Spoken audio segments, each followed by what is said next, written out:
Muy buenos días, mi nombre es Jesús Mario Cavazos con matrícula BNL 040516. Soy alumno de la licenciatura en Derecho en Línea de la Universidad CNSI.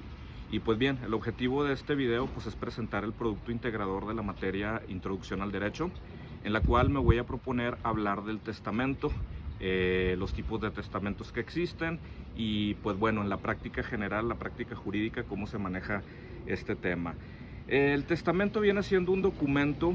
que por lo regular se hace ante notario público y es autorizado por el mismo notario público, en el cual una persona dispone para después de su muerte,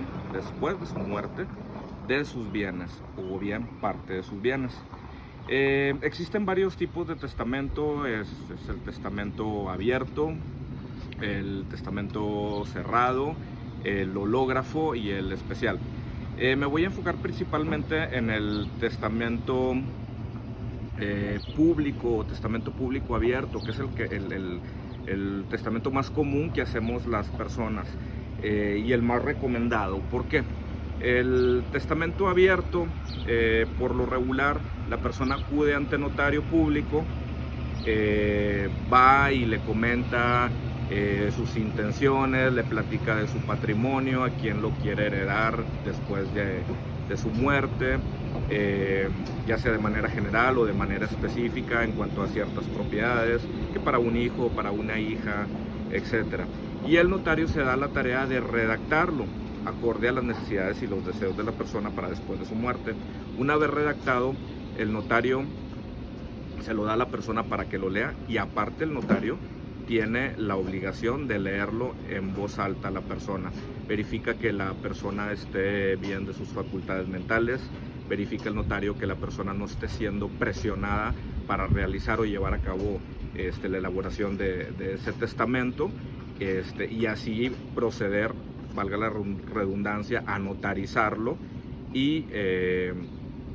registrarlo en el archivo de notarías para que quede fe de ese documento, para que cuando la persona falte haya un documento formal para que los herederos, ¿verdad? Es decir, las personas que van a recibir aquello que el testador, que es quien hizo el testamento, pues les va a dejar y puedan tomar posesión de ello. Este testamento ofrece muchas ventajas porque, pues bueno, como lo digo, queda un documento registrado, un documento con todas las formalidades notariales que el gobierno y el colegio de notarios establece para que el documento sea válido, sea eficiente como se conoce en la práctica jurídica y pueda surgir todos sus efectos sin ningún problema al fallecer la persona. Después está el testamento que le llaman cerrado, que supone el hecho de que una persona en un sobre pone lo que está testando y lo da ante notario, diciéndole que ahí está su última voluntad, pero pues bueno, esa última voluntad nada más la sabe la persona, ¿no? Digamos que es una especie como de testamento secreto, al igual que el testamento hológrafo, que se supone que debe de estar escrito a puño y letra de la mano del testador, es decir, de la persona que quiere disponer de sus bienes para después de su muerte. El problema que se presenta con este tipo de testamentos, pues es la cuestión de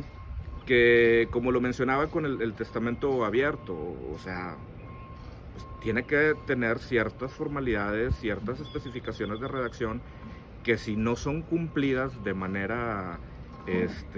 legal, pues en un momento dado, ya cuando la persona muera y se abra ese testamento, pues puede resultar lo que se conoce en la práctica jurídica como un testamento ineficiente. ¿Por qué? Porque no tiene la reglamentación, el contenido, la forma, las fechas, el establecimiento de las cosas a como debe de ser. Entonces, pues vaya, el testador no es notario, entonces el testador tiene el deseo de lo que quiere hacer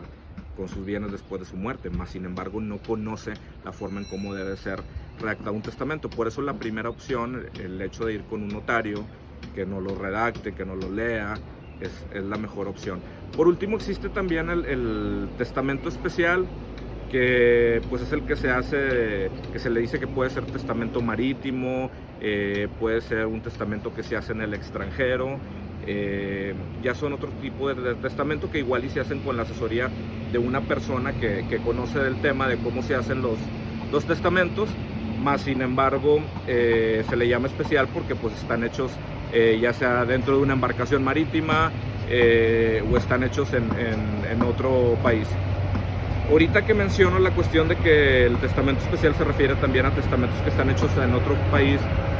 es muy recomendable. Hay quien dice que es correcto tener, sobre todo las personas que tienen doble nacionalidad y que tienen bienes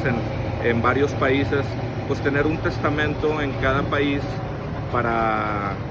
que cuando vayan a los herederos a reclamar las cosas, pues no se contrapongan las leyes internacionales y que haya un testamento en cada país donde sus herederos puedan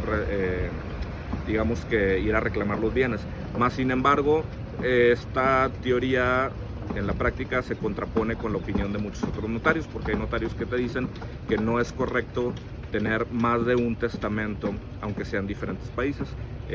Lo correcto es tener un solo testamento para que ese pueda ser válido en cualquier parte del mundo donde la persona tenga sus bienes. Como lo comento, no es que quiera establecer que una cosa es correcta y la otra es incorrecta, es lo que se dice en la práctica. Hay quien dice que es correcto tener un testamento en cada país donde se tienen bienes, hay quien dice que no, hay quien dice que si tienes bienes en París